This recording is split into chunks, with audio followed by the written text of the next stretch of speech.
Fala, meus amigos, quanto tempo afastado do canal.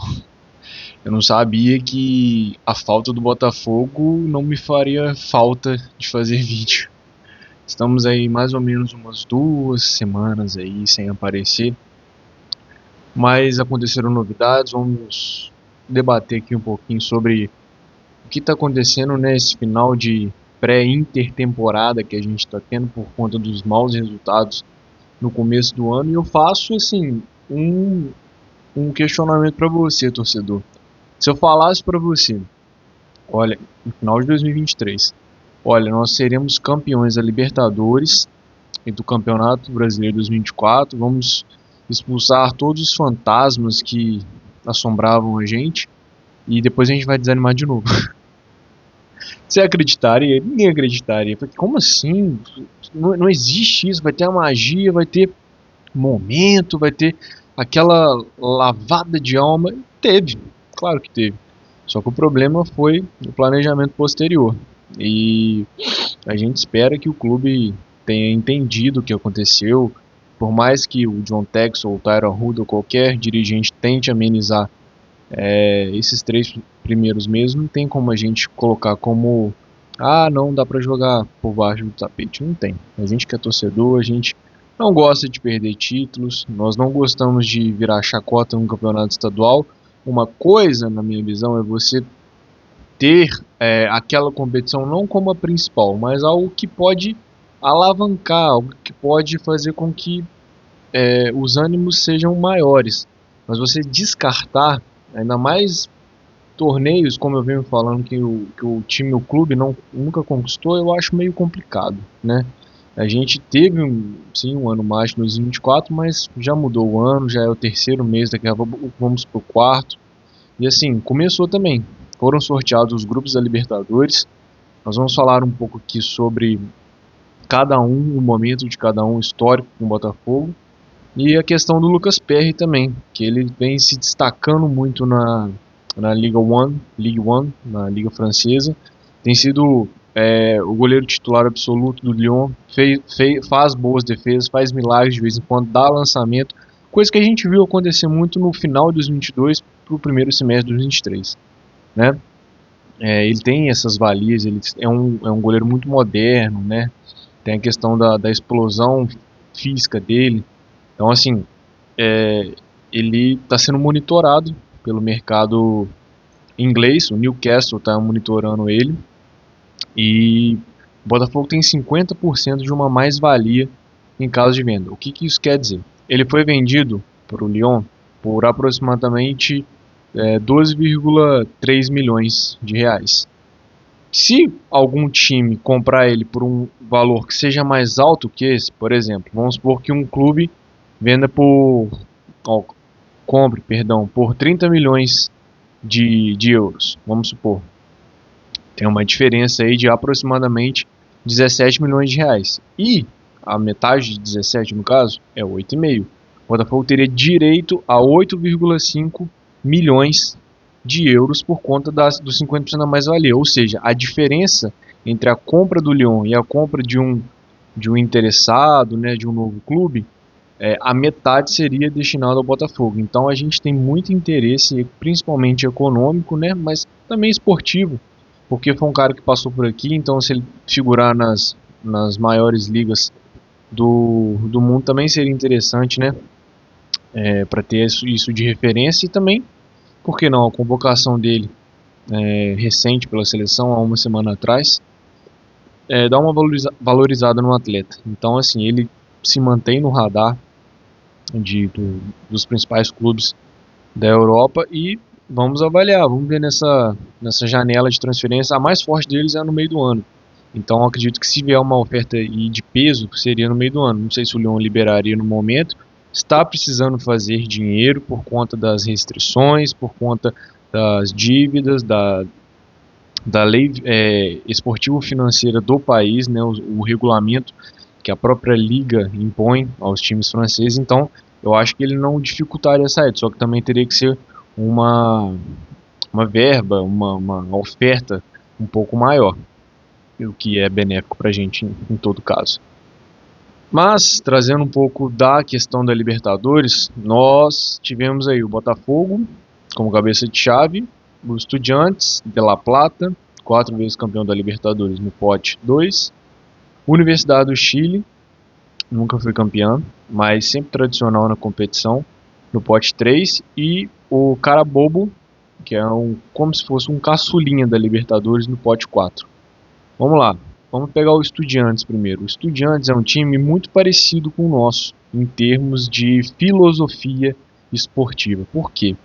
É o primeiro time considerado SAF da Argentina. Já teve uma discussão muito acalorada lá sobre a questão da AFA liberar a venda dos clubes, né, a negociação da parte futebolística, e o Estudiantes é um pioneiro, né, ele foi um dos times que já bateu muito nessa tecla e sempre forçou a questão, muito mais também pela discrepância que está acontecendo entre o Brasil e os outros times da, da América do Sul, mas também para reassumir um protagonismo, né? O Estudiantes ele tem alguns lapsos em relação a títulos, mas mais nacionalmente. Se você for pegar numa amostragem de sul-americano, de mundial, o Estudiantes há muito não vem performando para ser um dos protagonistas. Então, sim, ele tem hoje um investimento, tem 100 milhões investidos nessa primeira janela de verão. Contratou o Lucas Alário, atacante que estava no Internacional, perdeu espaço lá, mas é um jogador interessante. Facundo Farias também foi uma contratação deles. Eu acho que do grupo do Botafogo, ele é o mais enjoado. É um time que a gente, tipo assim, vai ter que saber jogar, vai ter que entender que é, tipo assim, é o nosso rival do grupo, né, para tentar pegar a primeira colocação. Está com uma campanha irregular, digamos assim, no campeonato argentino, porém foi campeão da Copa da Argentina, derrubando o Vélez Sarsfield, que foi o campeão argentino na final. Então é um time que é pesado, um time que tem casca, um time que tem já uma história muito bem construída na Libertadores. Em relação ao histórico, nós temos o da Libertadores de 2017. Nós ganhamos deles por 2-1 aqui no Newton Santos, até com aquele gol bonito do Roger de bicicleta, meio voleio, meio. Eu não queria dar muito aquilo, mas foi muito, muito bom, né? Porque soltou mais o jogador na época e perdemos na volta de 1-0 lá na Argentina. Mas o Botafogo já estava classificado naquele momento. Nós classificamos em primeiro do grupo, então uma derrota simples assim não atrapalharia nossos planos.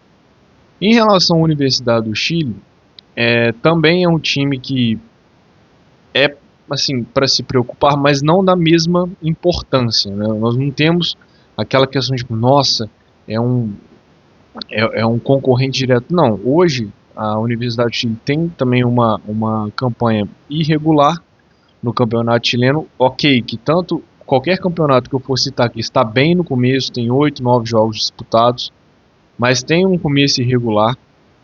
Foi vice-campeã chilena no ano passado, poderia ter tirado o título do Colo-Colo, não o fez, mas isso não tira qualquer credibilidade do time de estar onde está.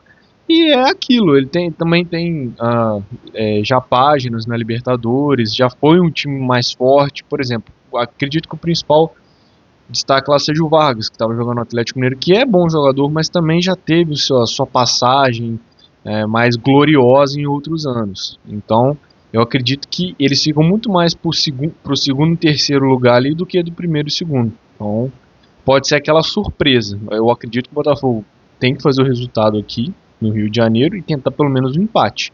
Porque, por exemplo, se a gente perde o Estudiantes e empata com a Universidade do Chile, pelo menos a gente tem um saldo positivo, né? Isso quando eu digo fora de casa. Em casa nós temos que ganhar.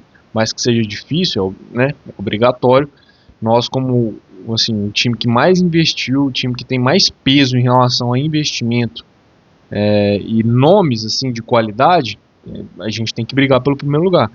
E o Caçulinho, o cara bobo, é um time venezuelano que já participou 3 vezes da Libertadores, mas a gente fala Caçulinho porque no protagonismo atual, né, no cenário onde você tem muito investimento, muita questão de um time imponente, um time que encanta, eles não conseguem figurar. Mas é um time da Venezuela e não é uma viagem muito fácil de se fazer, né? A gente tem que pegar o avião, pegar o ônibus, é um lugar mais distante, mas não temos muitas dificuldades. Ele entra para ser assim o máximo de lucro possível para eles, uma Sul-Americana ou até num milagre pescar o segundo lugar, mas o Botafogo tem a obrigação de vencer nos dois lugares.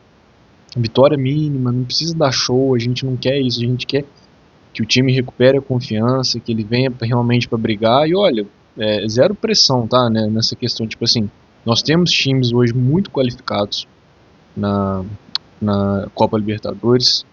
Nós temos o River Plate com a volta do Marcelo Gallardo, temos o Palmeiras que fez contratações interessantes, o Flamengo que, né, vem voando nos últimos jogos e vem sim como um favorito, por que não?